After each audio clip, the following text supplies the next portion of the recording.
the dark folds of America's forgotten hills, there is a house locals refuse to name aloud. A sagging structure of wood and stone, half swallowed by vines and shadows, standing at the edge of a graveyard where the soil never seems to rest. The graves lean inward, as if the earth itself has been disturbed too many times, as if it wants to hide something or someone. The legend speaks of a woman, pale, expressionless, and relentless, who married not once, not twice, but 50 times. 50 ceremonies, all beneath the same rotting roof, all performed in whispers too quiet for the law to hear. 50 vows exchanged in a house where the walls leaned closer each year, as though listening to secrets too shameful for God or man. The strange part is not the number of marriages, but the blood that linked them. She did not marry outsiders. She did not open her doors to strangers. Every groom who stood before her was bound by the same twisted thread of kinship, cousins, nephews, uncles, brothers. The family folded in on itself until words like husband, uncle, and son blurred into a single unholy definition. Travelers who passed through the valley remembered seeing lantern light flicker from the windows long after midnight. They swore the glow shifted like breath, as if the house itself inhaled and exhaled in rhythm with the woman's vows. Each new wedding was followed by a burial, the grave dug so shallow that dogs and wolves clawed at the soil by morning. They called her the Bride of the Hollow, but in whispers, neighbors gave her another name, the Mother of Graves. Because for every vow she whispered, another mound of earth rose in the cemetery that pressed against her walls. To this day, those who dare to stand near the ruin claim to hear hymns that were never sung in church, low, droning voices, not of celebration, but of surrender. The air grows heavy, the ground feels soft, and in the silence between heartbeats, it is said you can hear a woman breathe, waiting for another husband to arrive.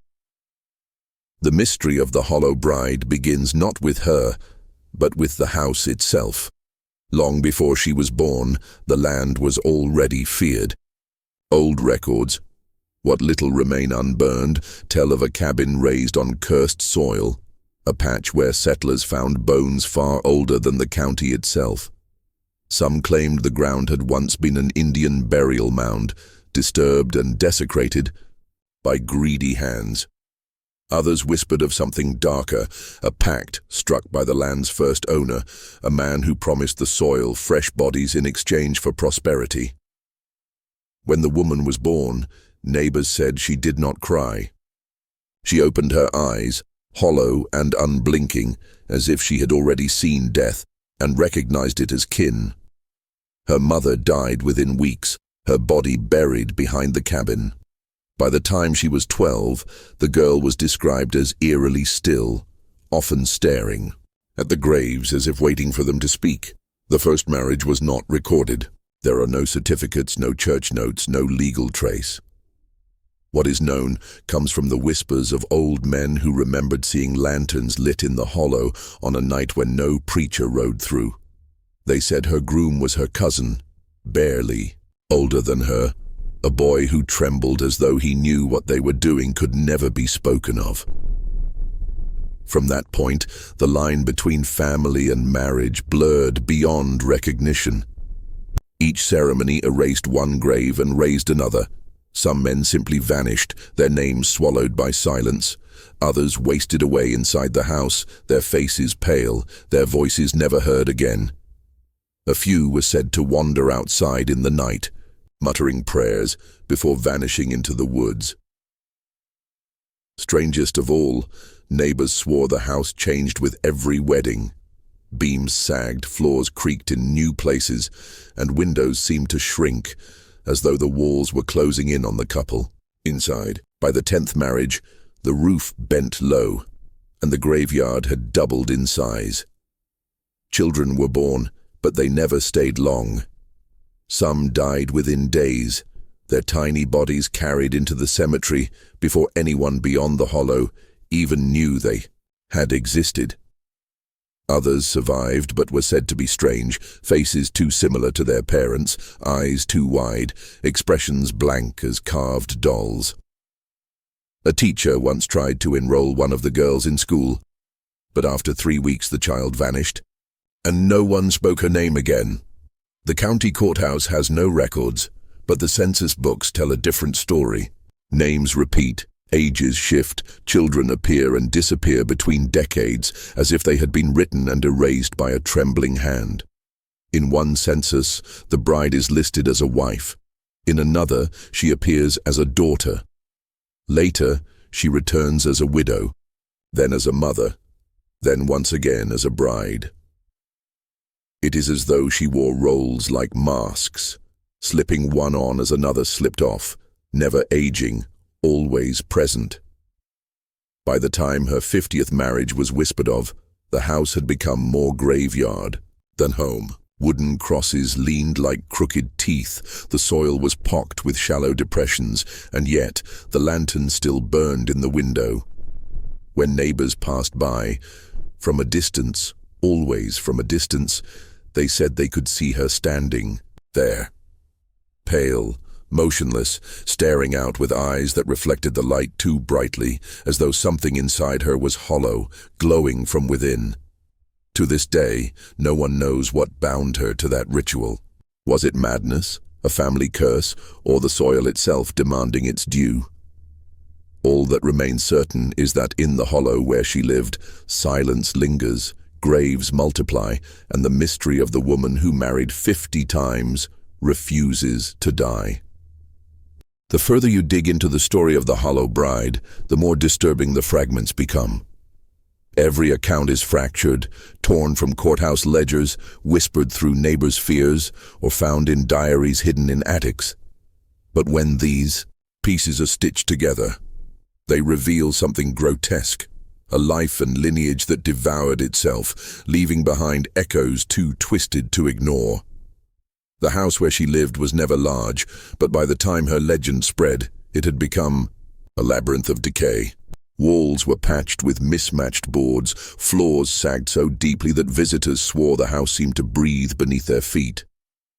Dust thickened into a permanent haze, and every door creaked with the weight of secrets held too long. Most chilling of all was the smell.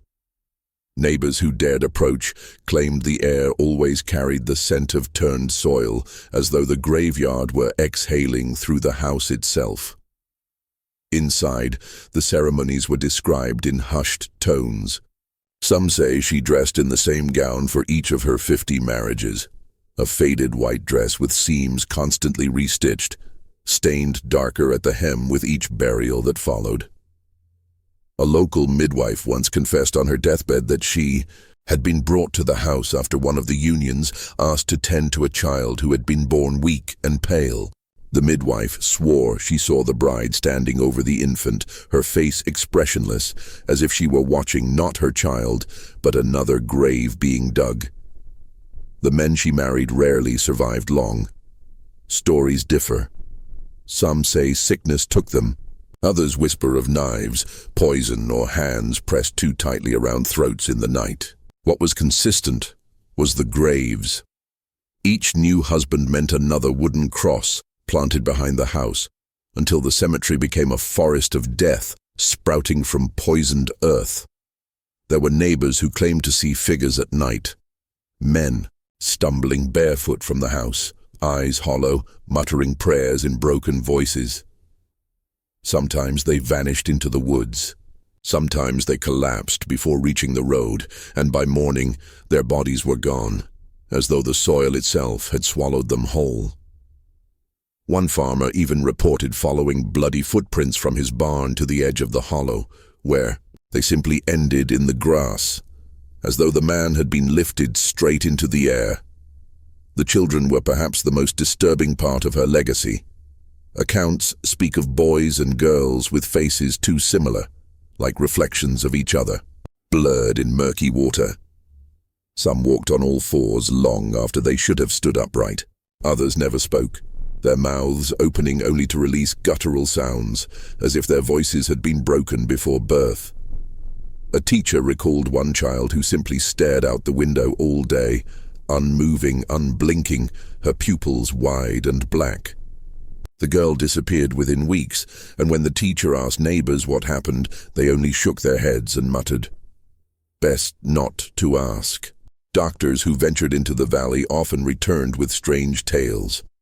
One physician, in a letter preserved by his grandson, wrote, "The bodies I examined were not like other men. Their bones were thin, faces too sharp, skin pallid to the point of translucence. I believe the blood is too close, the lines too entangled.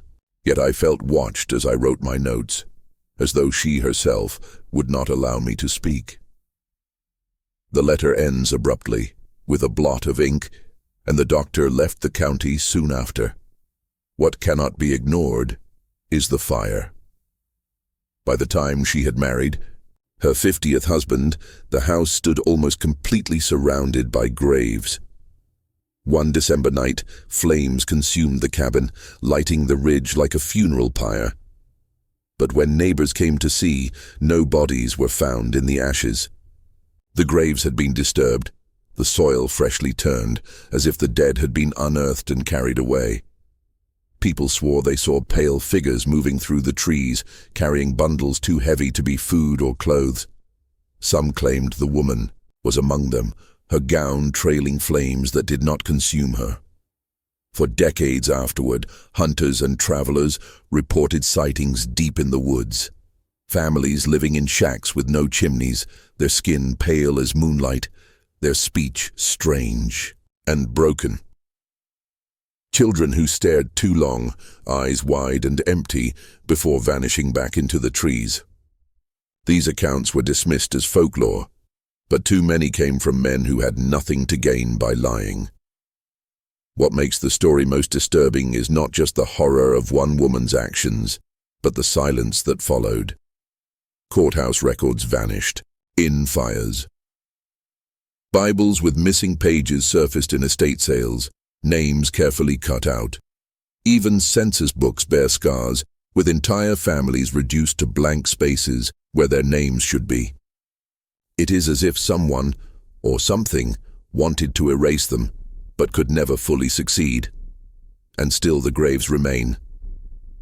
Locals who wander too close to the ridge describe the earth shifting under their feet, soft and uneven, as though the soil were restless. Wooden crosses rot and collapse, but new mounds rise, as if the ground continues to bury secrets of its own. Some say if you listen long enough, you can hear vows whispered from beneath the earth, vows of men who never left the hollow, who remain bound to the woman who wed them in silence and buried them in shallow ground. Perhaps most haunting of all is the rumor that the woman never truly died. Generations later, pale figures still wander the woods, carrying with them faces too familiar, too alike. Some hikers swear they have seen her, a woman in a gown, her face expressionless, her eyes glowing faintly in lantern light. She never speaks.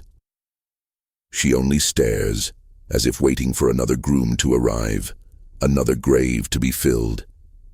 If that is true, then her 50 marriages were not the end. They were only the beginning of a curse that still walks, still whispers, and still marries. In the House of Graves, the ending of the Hollow Bride's tale is not written in any book, not carved in stone, not told by priests or historians. It lingers instead in the soil, in whispers carried on the wind, and in the hollowed eyes of those who still live near the ridge. To speak of her is to invite her, to remember her is to keep her alive. And yet, silence is no protection, for the earth itself still remembers.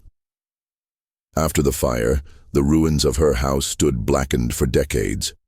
Charred beams leaned like broken ribs, the graveyard a mouthful of crooked teeth surrounding them. Travelers avoided the road, refusing even to look at the valley below. But on certain nights, a strange glow was said to rise from the ruins, not flame, not lantern, but a sickly, pale light, pulsing in rhythm like a heartbeat. Those who dared to get close reported hearing voices, layered and low, not in unison, but overlapping like a congregation murmuring prayers no church would ever allow. The sheriff once attempted to cleanse the land. He ordered the graves dug up, their remains removed, the ground salted. But every man who swung a shovel swore they felt the earth resist. Tools snapped, horses bolted, and the air grew so heavy they could barely breathe. After 3 days, the work was abandoned, and the sheriff himself left the county within the year. He never returned. The strangest part was the graves themselves. Though wooden markers rotted away, the mounds never flattened. Even decades later, the soil remained swollen, as if the bodies beneath were pushing upward, restless, unwilling to sink. Some grew taller, as though something beneath continued to breathe. Children whispered stories of seeing her in the woods, a pale woman with hair like tangled roots, her dress burned black at the hem, her face blank and terrible. They said she stood at the edge of the trees watching, never moving until the children blinked. Then she would vanish, leaving behind only the smell of smoke and damp earth. In the 1970s, a group of college students filmed a documentary about American folklore. They interviewed farmers near the ridge who refused to step foot on the land. One man trembled as he spoke of finding a boy in his barn, barefoot, skin gray, eyes wide. The boy said nothing, only stared, before bolting back into the woods. The farmer followed the tracks to the ridge and found 51 graves. Not 50, 51. The last one freshly dug, though no one in the valley had died. The footage was never released. One of the crew disappeared, and the reels were said to have burned in a mysterious fire. Only a few fragments survived, showing nothing more than empty woods. And yet, on the audio track, a woman's breath can be heard, steady and close, though no one was near the microphone. What terrifies locals most is not what happened in the past, but what continues to happen now. Hikers report strange gatherings in the hollow, small groups of people dressed in faded clothes standing in circles among the graves. Some claim to hear vows being spoken, repeated over and over, in voices too weak and broken to belong to the living. Others describe lanterns floating between the trees, their glow too steady, too unnatural, as if carried not by hands but by something unseen. And then there are the disappearances. Families gone without trace, children vanishing from campsites, travelers whose cars are found abandoned on the roadside. Authorities dismiss it as coincidence, but locals know better. They whisper that the hollow bride is still marrying, still burying. Her family line stretched into eternity, every generation feeding the curse she began. If you stand on that ridge long enough, they say, you will hear her footsteps behind you, soft, deliberate, as if walking down an aisle that stretches from the grave to your own shadow. If you turn, you may see her face, hollow eyes glowing faintly, expressionless, patient, always patient, for in her world there is no rush.